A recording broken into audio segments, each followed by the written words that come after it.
So welcome everyone. It's so great to have you with us today, and I hope all of you are doing well, your families are well, you're staying safe and somewhat sane. We know that that's challenging these days, but we're really excited for the conversation that we have planned for today. And we have really an incredible group of people that are with us today as panelists. We have Jenny Downs, who's the head of Child Disability Health and Wellbeing at Telethon Kids Institute in Perth, Australia, who's joining us at 11 p.m. her time. So kudos to you, Jenny. Thank you for being with us.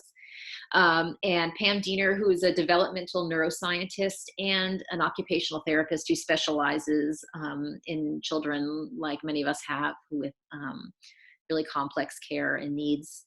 And she's at Georgetown University. And then we have Luke Rosen, who is the founder of KIF1A.org and father to Susanna, who has KIF1A. And then Amanda Jaksha, who is works with the International Foundation for CDKL5 Research and has a daughter, Ava, who has CDKL5. So we're all going to be kind of going through some thoughts and ideas about how it can be incredibly overwhelming. We're with you. We know that life is messy and hard and challenging right now. And our goal today is to just give space to air some of that, to talk, and to think through how to make life a little bit easier for all of ourselves and try to be a little bit easier on ourselves, I think, as well. So we're really excited because Jenny and Pam have been working with a couple of different groups, namely Rett Syndrome Foundation and IFCR, on developing a booklet of strategies of ways to integrate therapy into your family lives instead of trying to segregate that and say, okay, it's time, we have to do OT, we have to do PT. It's about finding ways to be together as a family and doing activities that are therapeutic in nature and beneficial, but still fun. So with that, I'm going to hand it over to Jenny Downs. She's going to jump in and start talking a little bit about the work that they've done and some ideas. And just a quick note that we are recording today, and all participants who are not panelists are muted. When we get to the Q&A section in a little while, I'm going to try to unmute people to have you chime in with your questions. So if you just ping on the Q&A box or the chat box and share your question there or comment, I'll go ahead and unmute you. All right, so Jenny, the floor is yours. Okay, let me share my slides. I will share this one, I think is the right one. Okay, I think you've got it. So let me share that. So thank you all very much. I'm so proud to see our logo up with all of yours. That really gives my heart a lot of joy. But I was approached by rettsyndrome.org to think about, provide, share resources that I had from my research world with different children with different neurodevelopmental impairments, and to share resources for families at home. And I didn't have anything. So I got together with other therapists in Australia, in Denmark, in Israel, and in Italy, also with Pamela Diener, who is speaking tonight. And together we put our heads together over the course of just a few short days and made a resource where we were able to share back with rettsyndrome.org, and which we hope is helpful to more communities, particularly with disability associated with more severe impairments. So I started thinking as to what was really going to be able to start this idea off. And I was reflecting on the messages that we were getting from children in our communities in relation to their isolation at home with COVID-19. And there was so much love and well-being, health and resilience in all of these messages, and really this drawing of chalk on on footpaths and putting rainbows up around the community and putting little bears in windows. It's gone worldwide, I think. It's not just here in Australia, but it really spoke to me of new ways of living in our immediate world. And children really are extraordinary at giving us important lessons. And it was from this beginning I was reflecting on being at home, and with social distancing, despite that, children were telling us about the richness within any of their households that has extraordinary value and creativity. And also, irrespective of COVID-19, we actually spend a considerable amount of time in our homes, and it is full of resources for our own growth and development, and also for the growth and development of all of our household members. So given that we're now having extra time at home, this really was an opportunity to reflect on how we are together, how we might be able to do things differently, how we might be nurturing all of us within our families to participate in our home life. And so really one of the very important concepts in all of our wellbeing is participation. And what participation actually means is an activity that is meaningful. We all love participation, and we can conceptualize that as in the community, which is the usual way to think about participation. But it's also what we do at school that's meaningful, what we do in our workplace that's meaningful, what we do at home that is meaningful. And it's absolutely consistent with therapy principles. And so with COVID-19, we're living very differently. It really was an opportunity to really explore much more fully participation in the home, and that's the resource we made. And I do notice that it's up on the website that you have for the DEE-P website, and it's there under home enrichment resources. So that's what I would like to present to you now. So at the very top of the resource, we have spoken in the first instance that there are guiding principles. And the very first is that daily activities really need a schedule, so that that everybody can have their needs to some extent addressed in each day. And that includes parents, which of course they can change, schedules change, but having a schedule is a valuable way to sort of structure what might seem to be a lot of days at home. And very important to beware that you do not want to be overworking, because that stresses you, it stresses your family, and ultimately everybody's needs are less well catered for in that regard. Routines for waking and sleeping are important for all of us, parents and children. Encouraging children's participation in daily activities of daily living and household chores, looking for opportunities for children to make choices in any activity, no matter how small, in daily routines like getting dressed, household chores, and the other fun stuff that happens as well. Being active, helping children to sit or stand or walk for activities, and in both the indoor and the outdoor environments. And the togetherness that's a part of families, that's within your family or with anyone else in your household. And if therapy activities are something that you have been practicing at home, continue with those if that works to do so, without overworking and without overstressing yourself.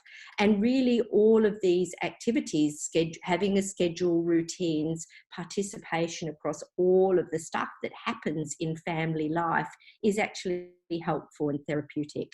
And so we wanted to sort of use these principles to then sort of think about more specific activities. So these are examples of activities that we have written into each, and we've got a range of sections that I'll go through. And in the first instance, in relation to household chores, there is the cooking, there is other jobs like putting out the trash or checking the post, bringing in the washing, stuff that is inside or outside, and involving children, all children, in aspects of those activities is a part of making choices, feeling a part of the household community, joining in with that activity that is associated with satisfaction and meaning. It's meaningful participation. And these really lovely pictures are both sent to me of little children in Italy, because the Italian community really got behind this as much as RettSyndrome.org. They saw their logo on the front slide. So there's a little Italian girl being, offered the scent of the pesto that her mum had made to check that was going fine. So in terms of personal care, even all of those activities for your children can be very, very helpful. There's the scheduling, and some families choose to draw those or use cards if they have that, so that there's routine that makes sense to the whole household, enabling choices such as what clothes to wear. And when doing things like dressing or bathing or stuff like the usual activities of getting, keeping clean and dressed and organised, there's also sensory aspects to personal care. And there are times when it's very easy to massage your child's shoulders or hands or feet, and use different sensations on the shoulders or the feet, and offering opportunities for choice. Is that enough? Shall we do more? Or would you like me to do your feet? And hairdresser games with funny pigtails or braids, or maybe even nail polish, and certainly with other siblings in the families. This is for more than one child. This is for a household. Learning and education is part of families living together, and that it might be reading books or art activities or music activities, foot painting. The Danish physiotherapist was very keen on foot painting and foot baths and massage for feet. And I think it might have been you, Pam, who had the resource of Storyline Online, and it's delightful. And there's an opportunity to find different videos of books, children's books on a website being read to the child, and so they're quite short children's books, but there's a lot of resources that can be brought into the world of family reading.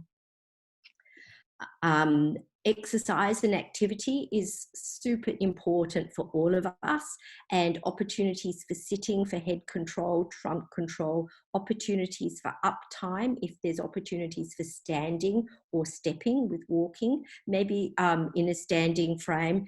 And that then is opportunities for having the standing frame in the kitchen for cooking, maybe for eating, maybe for playing games or watching like, for example, the Story Online, and dancing, moving to music, even if that's moving arms or moving in sitting or standing or to step. That is all terrific joining connectedness with families, and also time for a child on their tummy gives stretch to the front of the body, the neck, the chest, to allow spine to be straight. And also considering that even if you're standing with your child in one place, you could do that same standing outside in the garden, and that is associated with a whole suite of new sights and sounds and pleasures as well. There's so much pleasure to be had from the outdoor environment. Indoor play and games can be change, the dynamics change extraordinarily if you can do that in an indoor house or a tent. Doll play, often with children, we've had those paper dolls where you can use different clothes and sort of clip them onto the paper doll, but that's an easy way to have choice making and some pretty wacky things that you can make and draw to go onto those paper dolls. Games with bubbles, dressing up for all of the family, different games. And another idea was creating a bin of stuff that's different stuff. It might be toys, it might be dried beans or food or like oats, and that can be you know, something that feet or arms, you can rummage through that. And there's an opportunity for sensory stimulation. Follow that with hand washing and massage with lotion. And then that's been a really lovely activity for a child. And any of these games can have opportunities for a child to choose which they would prefer, more bubbles or no more bubbles, or would you prefer to wear this or that hat, and that sort of thing. And there's opportunities for siblings to be engaging with the other family members and in stuff that they like too. So I've got this slide here, this extraordinary picture, which is, I really didn't know how to illustrate social interaction at home, but I'm very mindful of the time that families spend at meal times, and that adds up to a lot of time. And here is this very old picture from 1850 to 1920. I don't know when this painting was drawn, but it struck me as extraordinary that this horse came to be fed from the dinner table with the family, and the mother fed it. So anything goes. Family meal times are all sorts of shapes and sizes, and they're all special and they're all important, and they're opportunities for families to be together. There's the eating, or even without the eating, there is the sharing of company and conversations, the smells, the sounds, the busyness, all of the stuff of meal times that's a part of how families spend several times in a day things doing together. And that's a real opportunity for involvement of all children. And I would suggest that all children can get something out of being with their family at meal times. And there's other opportunities for talking together as you look through photo albums, listening to music together. And of course, we're all doing so much more of this. This webinar is an example of meeting with others on FaceTime or Skype and Zoom. And our children can do that as well and have other contacts, other family members or friends talking with you and your child together for connectedness. And those are important as meaningful activities in the home, and therefore have a role in well-being. And nature in the outdoors is not actually in the participation model that I was building this resource on in alignment with that structure, but it's a really important part of quality of life. And I have done a lot of work on quality of life with children with a whole range of different disabilities, and the most beautiful stories that I hold very closely in my own heart are stories of children at all levels of different skills and abilities, enjoying and being really happy and enjoying time outside in the natural environment. And if there are so many reasons why we should be looking after our world, but it really is for all of us. And so time outside on the patio or in the garden is just terrific time, lying on the grass or a mat in the garden, being barefoot outside. The children are often not barefoot in different environments, playing on garden equipment or going for walks if you're allowed to. And this particular picture was provided again by the Italian community, who really joined in with this resource building and had the idea of putting little holes in the plastic cap of this water bottle that's the right size for a little hand. And here this child was on the garden, on the patio, watering the pots in the garden. And that was an activity that was really joint and satisfying for both the parent and the child. So I'm just coming back to the parent, you as the hub. And really, we all have multiple roles in our households. There's the house, the family, the work, but particularly with COVID-19, there's a lot more adapting, a lot more juggling and solving problems in new ways.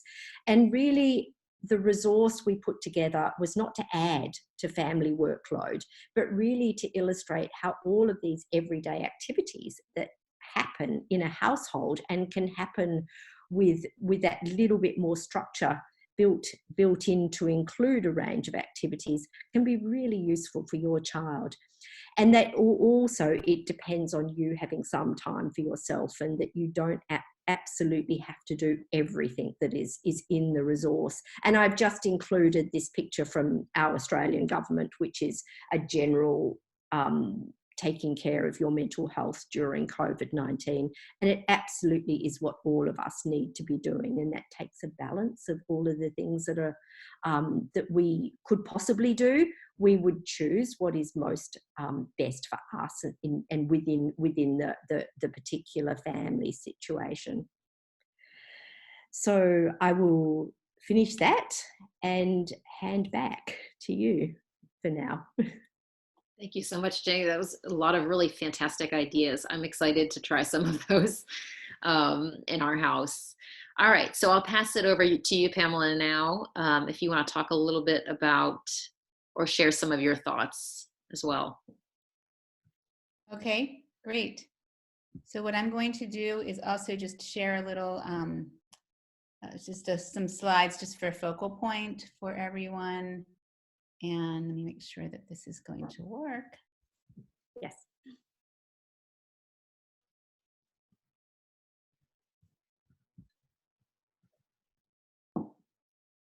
Hopefully you're all seeing that now.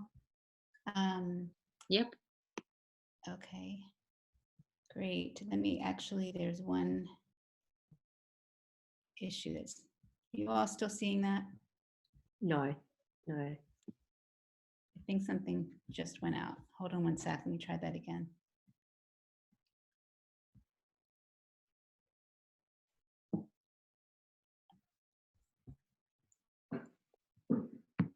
There we go. It's up again. Is it back? Yep.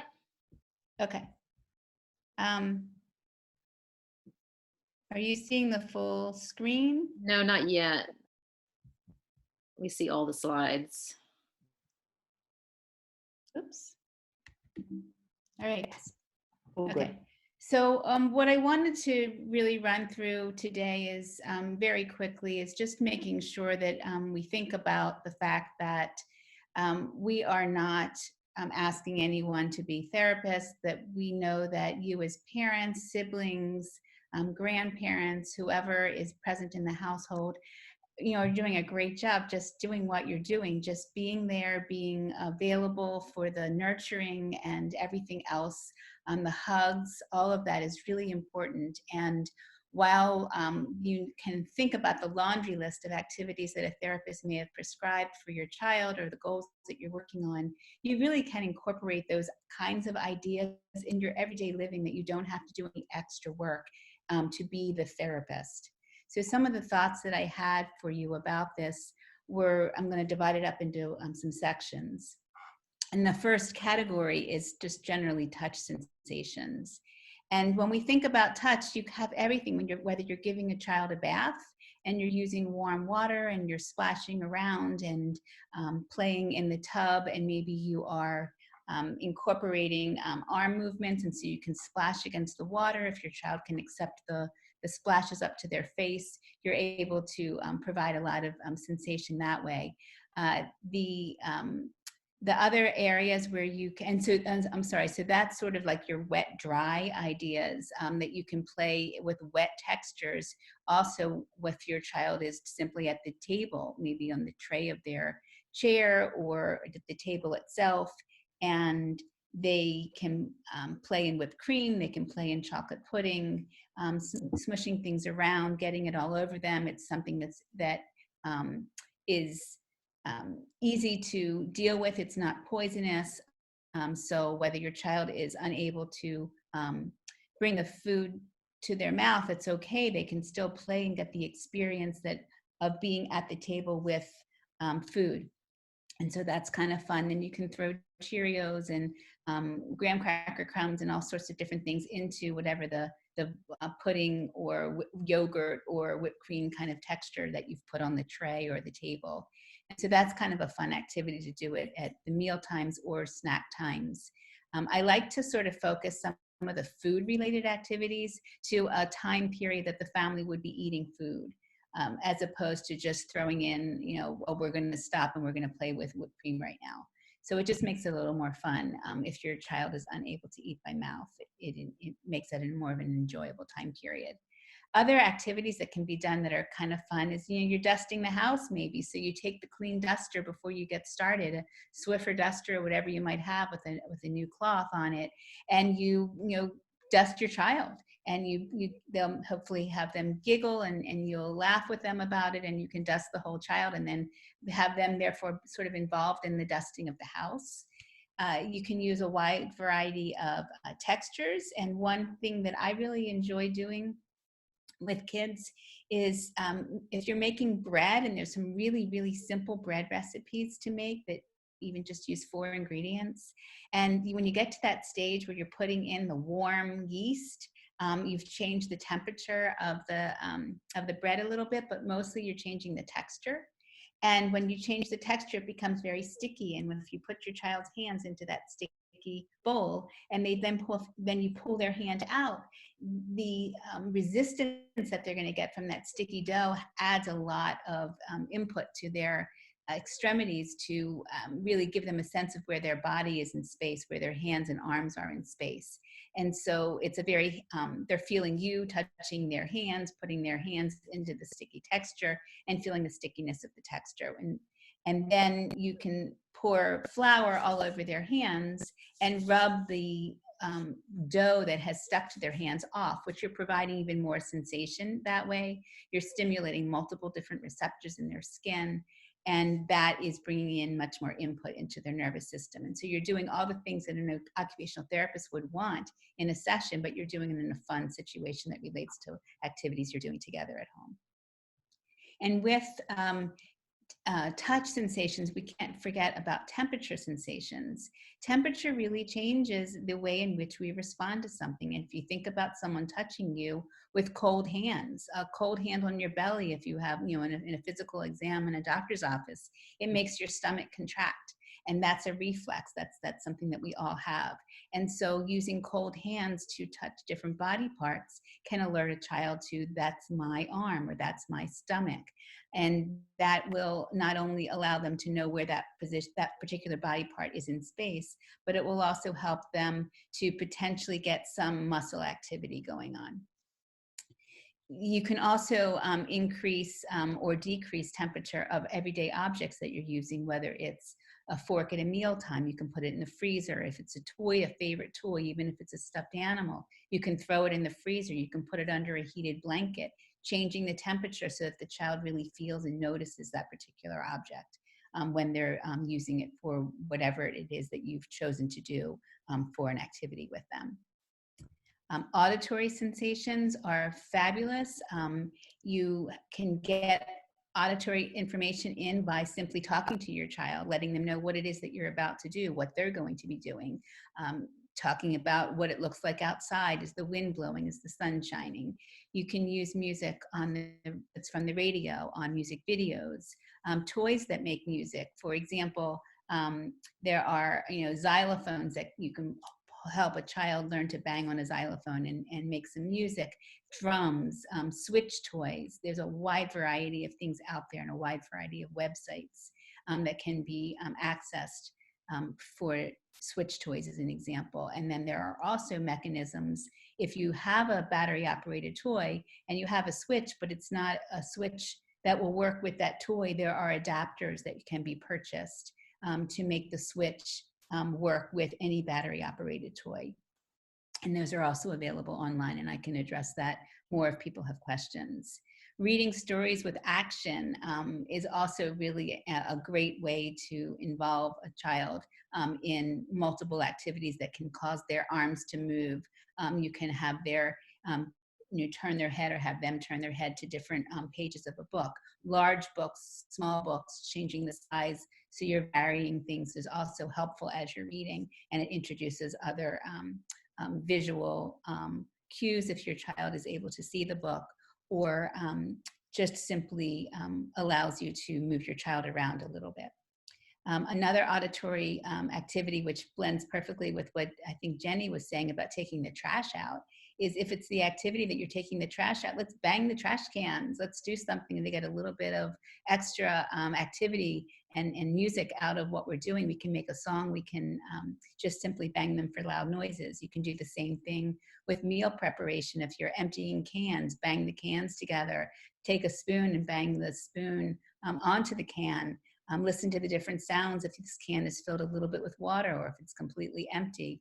Lots of different activities that can be done just for the fun of it. And then if you're doing the empty cans with water in it, afterwards, if you have a bowl or something nearby, you can dump the water on your child's hands and get more sensation that way. So incorporating all of these ideas of touch and temperature and music and story time, etc., you can do that very simply with a wide variety of activities involving all of your family members.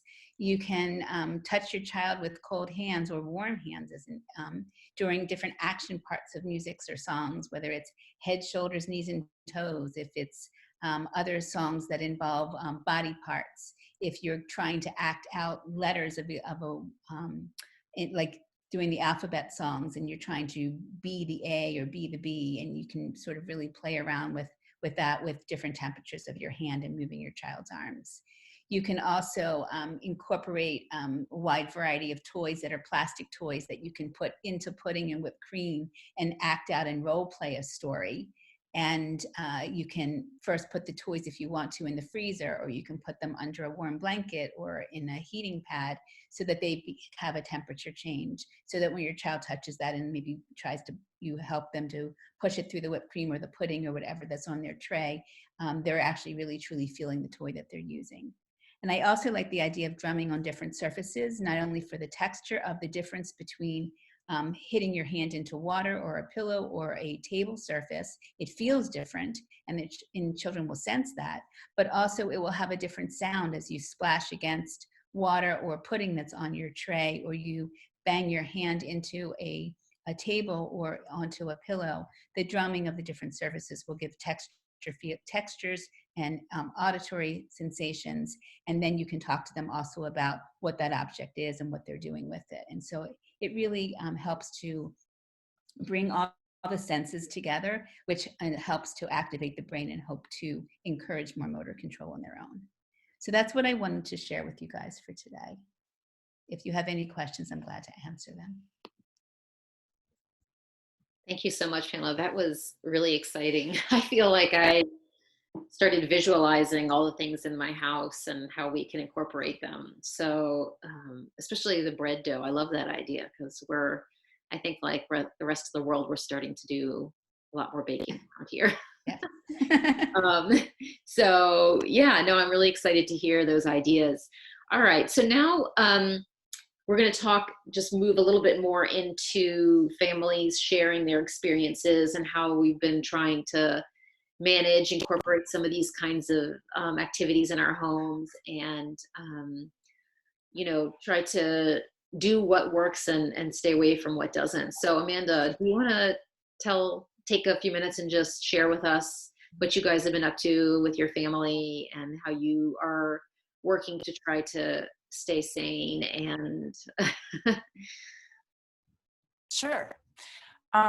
So like everyone else, this really snuck up on us, and it's been a long time since I've done much therapy at home at all. My daughter Ava, she's 14 now, and for the last couple of years, she has attended a school that focuses on AAC and therapies. So a lot of the heavy lifting has been kind of shifted from my plate to theirs. Her IEP is very extensive. We have a lot of goals and things that they work on, a lot of support staff. So shifting to home kind of brought on a lot of Zoom calls for us, which it's been good, but it's getting tired. I'm getting tired of Zooming, and I think my child is as well. So I really have had to back up and think a little bit about some of the principles that I was taught in early intervention. And I think that as much as we can, we Zoom, we keep up, but we've also had to make some decisions about what therapies we hold on to during this time, what therapies are not important to us at this time, And keeping in mind that over 14 years, I've learned that you can pick a therapy back up again. And often when you do that, you have more success than continuing on just doing therapy for the sake of doing therapy. So I think some of my own, some things I learned years ago, I've had to really focus back in on again. And that's more, when you're at home, these ladies have given you a lot of opportunities to do therapy in little bits and pieces and incorporate it in your day. Therapy at home doesn't need to be a 30-minute OT session. For us, therapy is, propping her up at the sink to play in water while I'm cooking, if that's, what works for the time being.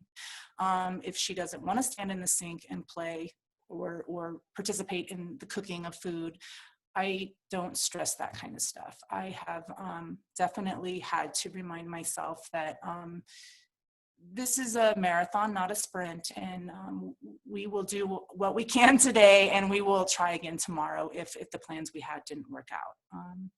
I've had to remind myself that you don't be afraid to get messy. Some of the best opportunities and the most fun we have is when we're getting messy, and we've got time to do laundry. So if we're gonna want to make a mess, it's okay to be messy in the therapies that we're partaking in. And I think the biggest, the best thing that I've had to come back to concentrating on is you can pretty much modify any activity to fit your child. It may seem insignificant or small to us, but you can make room for them in anything you do throughout your day. So don't be afraid to include them in things that it doesn't seem possible to include them in. With that said, I'll turn it over to Luke for now, and I think we could dive in deeper to questions you might have, or I can clarify things as we move along. Yeah, thanks. I've learned so much here. I can say that we are failing is the wrong word, but we're drowning because we're not, we're just, to be honest, we are having a really difficult time with this. I think that the biggest problem for us is managing the medical part and the medical things that we're now not able to get or to fully understand.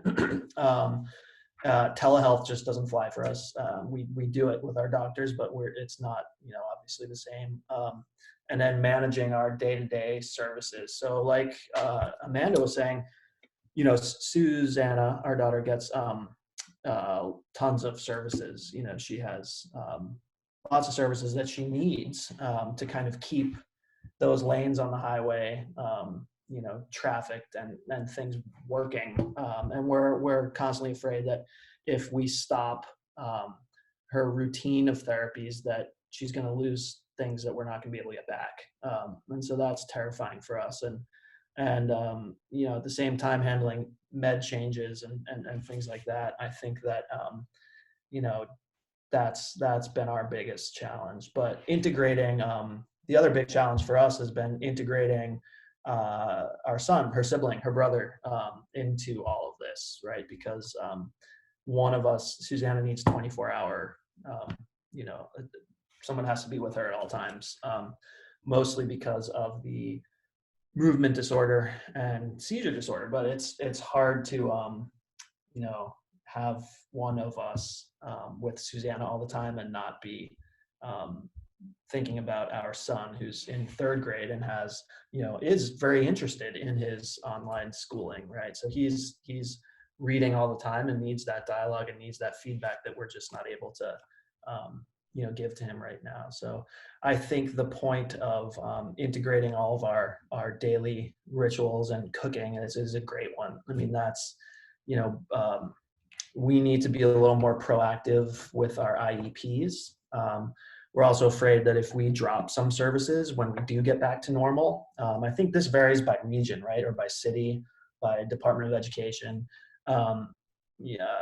So in New York City, it's, if you drop services at your next IEP, it's hard to get them back. So we're kind of in that situation where we don't want to say no, or we don't want to drop our services, because when we get back to school or when we get back to, the next IEP, I'm hoping that the improvisation of our time right now will allow for the New York City Department of Ed to say, okay, well, we understand that, we had to drop those services because looking at a screen all day long was triggering seizures or something like that. And so, but we're not sure. And to be honest with you, New York City Department of Education had no plan when they closed down schools for kids like ours, right? So we didn't have services set up right away.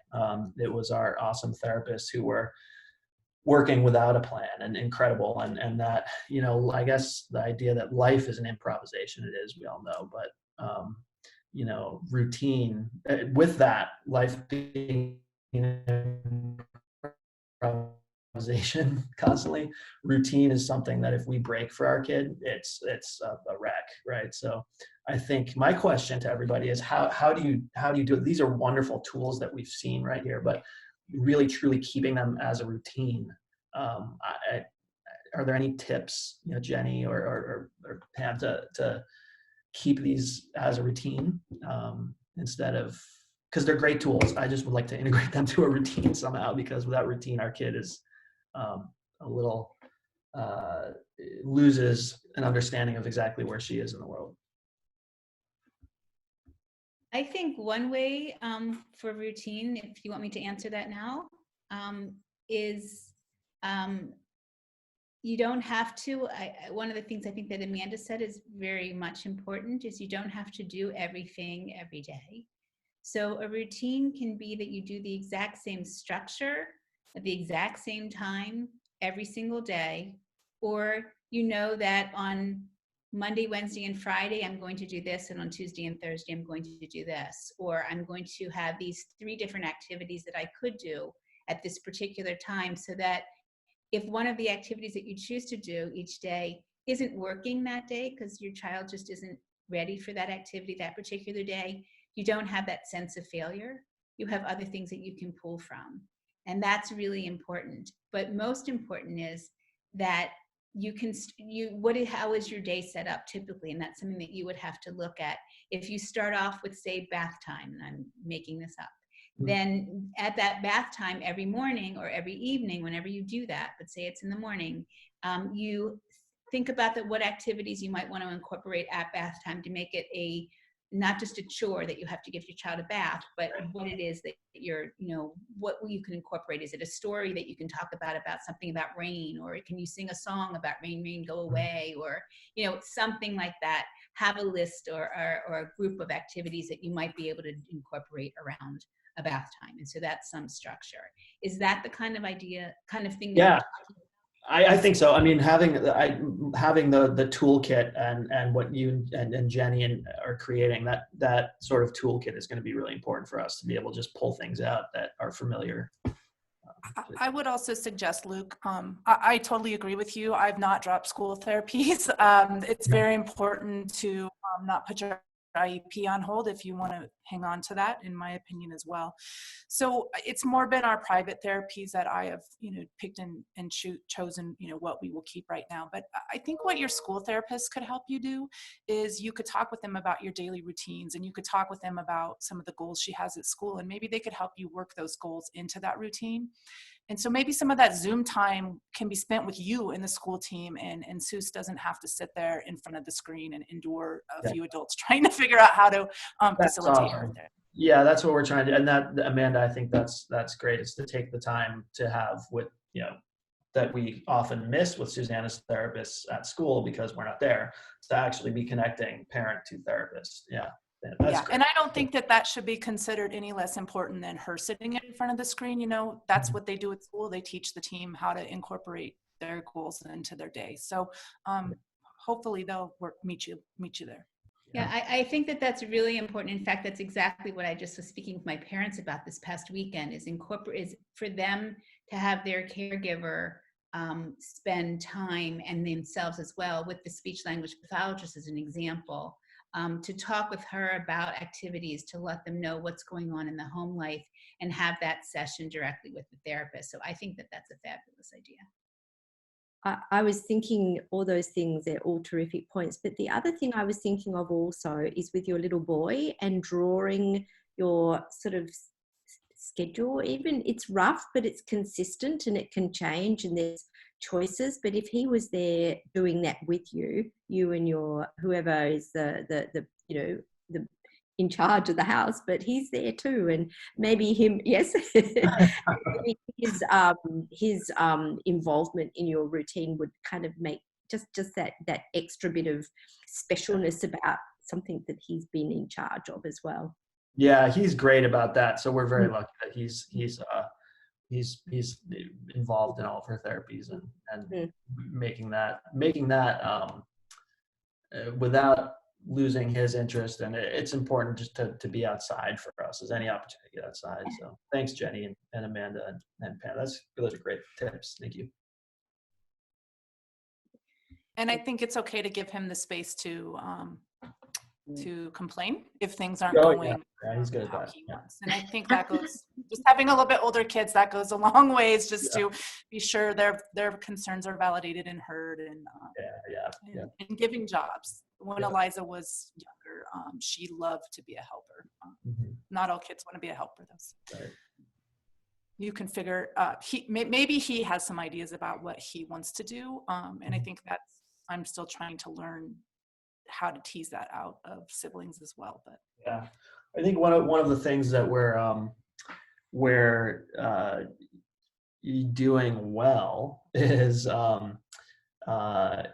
making sure that there's an opportunity just to get outside. I mean, maybe because we're from New York City and we've been lucky enough to escape the city, but that idea of being inside is terrifying. You know, we have friends who are, you know, in the city right now with kids who have special needs, and it's a wreck because they can't get outside, and so they're in their apartment and trying to figure out a way not to feel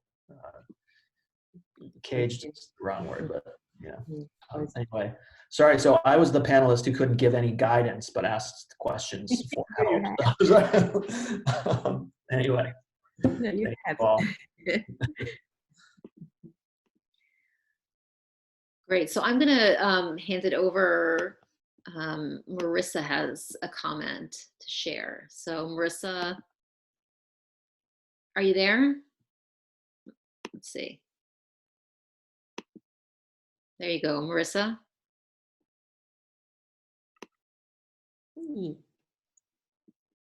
Hi, Marissa, are you there? If you don't want to talk, I can, oh, you don't have a microphone. Okay. So Marissa's saying that at school, they have the flexibility to try again at a later time with her son if there's a seizure or a lack of alertness gets in the way. But with the Zooms, if he isn't alert and he misses out, he has a preschool Zoom once a week and he loves it, but during today's session, he had a seizure in the first 10 minutes, so he missed the rest of the Zoom and it doesn't happen again for a whole week. So I think that's, Marissa, thank you for sharing that. I think that is not an uncommon issue. You're not alone with that, but it is incredibly frustrating because resources are even more strained. And I've had the same thing that, you know, my son, Elliott, was having trouble with his secretions during a PT session. So you know, we're not going to be getting him up and doing things, and I had to attend to him. So you can't, you know, what can you do? And I think this period, we're all learning so much and encountering new frustrations just when we feel like we've gotten a lot of us feel like we've kind of gotten a hold on things. We have a routine, we know how to work things, we know how to talk to the therapist and say, this is what they need, this is not what they need. And then everything is kind of thrown off kilter. So I don't know if anybody wants to weigh in on that in particular. Yeah, go ahead, Luke. Yeah. Sorry, go ahead, Amanda. Oh, no, I have, it'll be quick. I have, so we have reinitiated, Ava has a pen pal. One of Ava's speech therapists went on to work on her PhD down at UNC, and we had a video chat with her probably the second week we were at home, and she's like, Ava, let's start writing letters again. And she's big in literacy and things of that nature. So that's one way I'm trying to get Ava to reach out. And I just, I think a pen pal could be a Zoom pal, could be a lot of different things, but maybe trying to find someone to open up a different kind of communication with and give them something to anticipate could help some of those issues we have of being so isolated.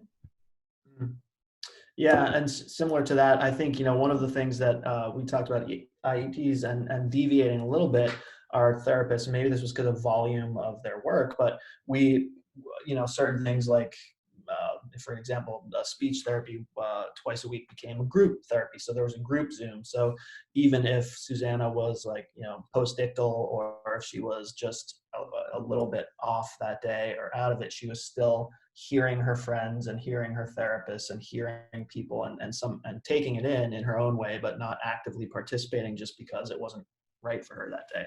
So I think maybe requesting to have more of those 2 or 3 person therapies was really helpful for us. Yeah, I love that. And I love kind of, Amanda, what you were talking about is just kind of going with what works now. For us, we have some therapists who just don't quite get it. So, instead of wasting our time having Zoom sessions with them, they send a lesson. And if I think any of it is appropriate, like, I will do it, in our time when works with Elliott. But I think that's one of the other really challenging things now, is that a lot of us are not just trying to figure out how to do therapies, but we're trying to figure out how to do this in addition to our work, in addition to all the extra roles that we're taking on now. So I think the idea of integrating is so important, and kind of making those tough decisions when something just isn't working, finding your own way to do it. That's not being dictated by somebody who doesn't really get it. Right. The word mandate doesn't really Yeah. Work for us right now. Yeah. Exactly. Yeah. And for us, I think finding different things to do, like, sometimes getting Elliott up in his chair. Elliott is very hypotonic and has aspiration issues. So getting him up in his stander is a ton of work. It takes a couple people. Instead of doing that, sitting on the couch with him, it gets him upright, and his sister can jump around on him and tackle him, which she does a lot. And she just likes being near him. So it gives it different ways. We're doing a lot of reading with the kids. Our 4-year-old is really excited about Harry Potter right now. So Elliott listens to Harry Potter too. And then there's a ton of role playing, right? So it's like, Vega is always Harry. And so then she'll pretend that Elliott is, Hermione or whatever. So it's like, just different ways of engaging and playing. And I think the idea about trying to incorporate siblings into when they want to and when it works for them is really important too, because this is the kind of life where I think, the kids who have more medical issues get more attention, and now more than ever it feels like they're probably getting more parental attention. So I love the idea of kind of finding ways to do what other siblings want to do, but incorporate their DEE sibling in a way that works for them. We do cooking in our house, so I'll get Elliott in his chair and I'll put some flour on his table, put some sugar on his table, put his salt, have him help mix, just to feel different textures and to different movements. And so, yeah, I don't know if there are any other questions coming in, but I'll prompt one right now. Oh, excuse me. I'll prompt one. I guess maybe, can you guys talk, Jenny and Pam, a little bit about what kind of regression we might be expecting, thinking about, and help us think about how to manage that in a way that's not fear-based. It's like, this is a time when we're stepping away from routines, and so there's likely to be regression. But, Pam, I know you shared some thoughts in our initial chat that gave me a little bit of hope too. So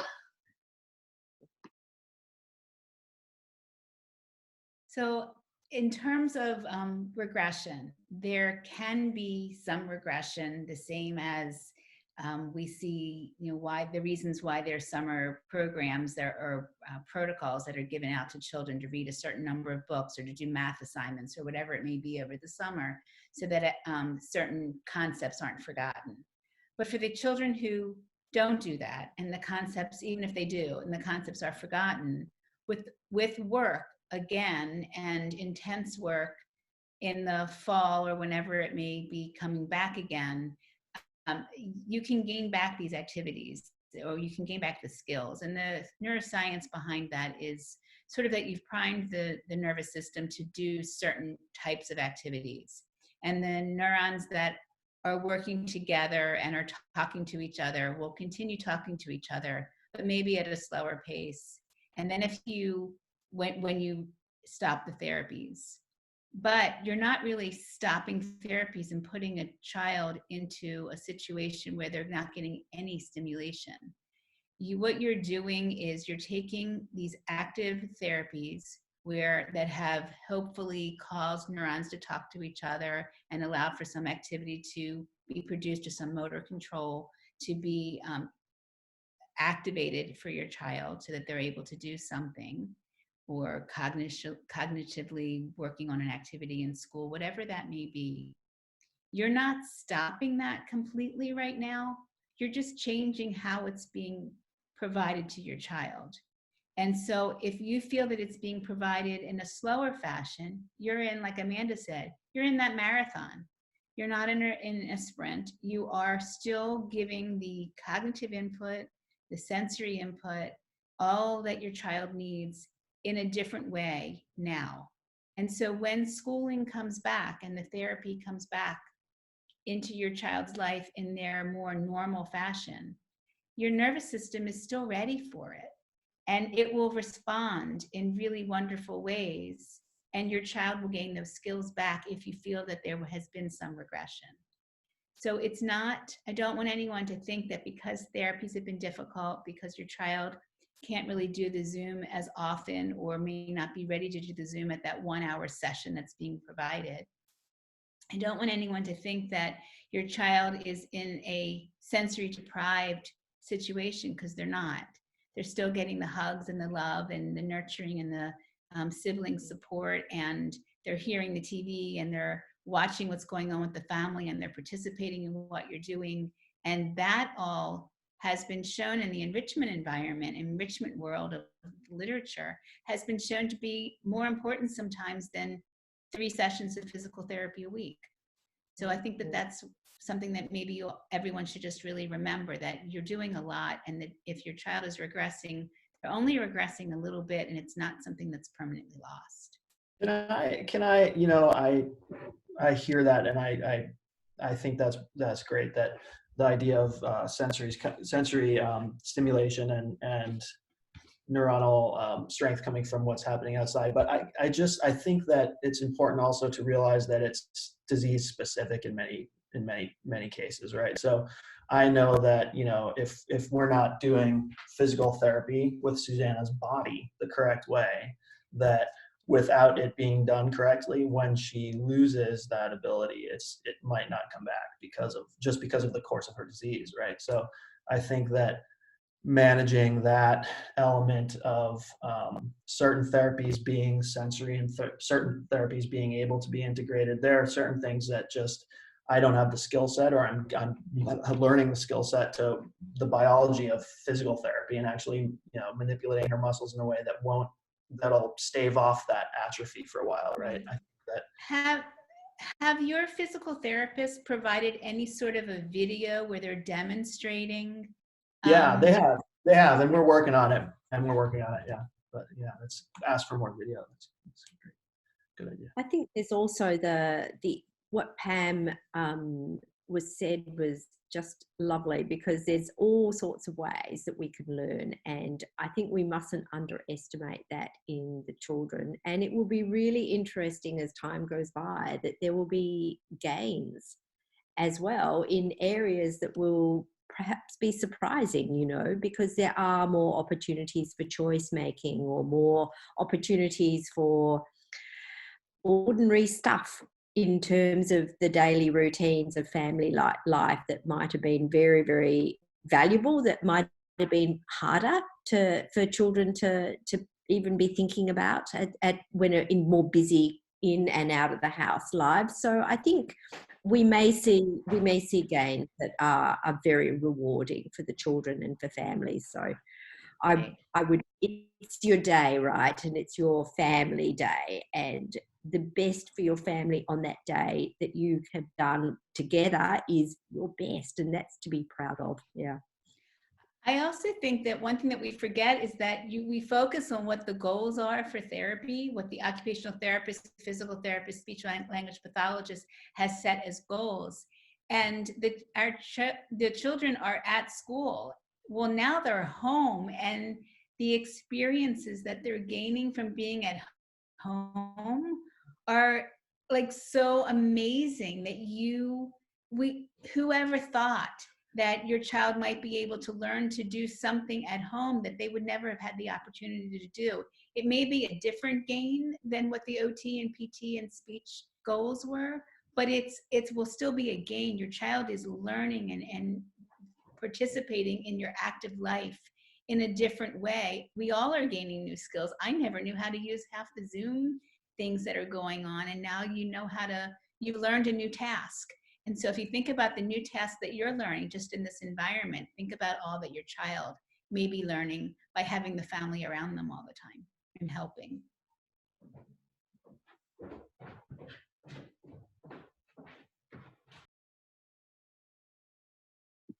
We have a question that came in about someone whose son had brain surgery right before COVID-19, and what kind of activities would be good to be doing in this situation.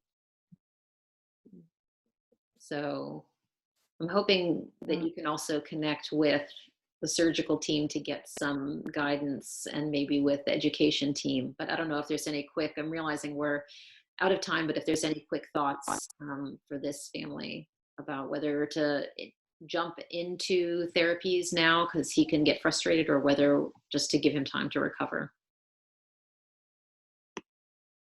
I personally think that from a recovery standpoint, I think that you need to find out first what your physician, what your surgeon has suggested in terms of recovery time before therapy. I don't know exactly what the surgery is, so it's hard to address that directly. I would imagine that some sensory, lotioning and being aware of sensations on your child's body would be something that could be used. But I would certainly think that you need to find out how much activity the child should have and when it can be started. I agree. Yeah, thanks, Pam. I think, yeah, probably making sure that your team is on board with what you're doing is important. Terrific. So sadly, it's our time is up.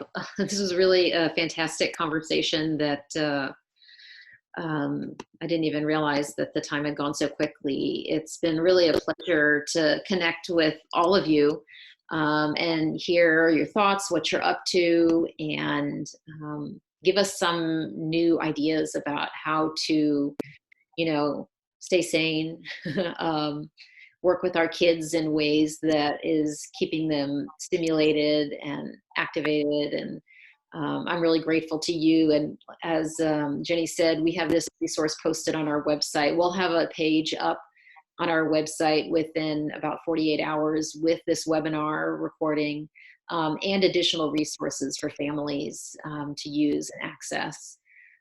So with that, just want to say a huge thanks to all of you, Jenny, for staying up past midnight to be with us. Pamela, for sharing all of your experiences with not only, being a neuroscientist and an OT, but with your family, your sister as well. And Amanda and Luke, a pleasure to chat with you always. And hoping that everyone finds some sanity and some ways to kind of bring your families together during this time. I'm quickly just going to share that we have another webinar coming up, DEEP does, on May 27th about improving the quality of rare childhood epilepsy. We're going to talk about a couple of initiatives underway to really look at how we improve, the quality of care And then we're working on a couple of others, and around coronavirus and around sibling relationships. So stay tuned. Thank you everyone for joining us during your very busy lives, and stay safe. Thanks so much, Gabi. Thank you, everybody. Thanks, everyone. Thank you. you.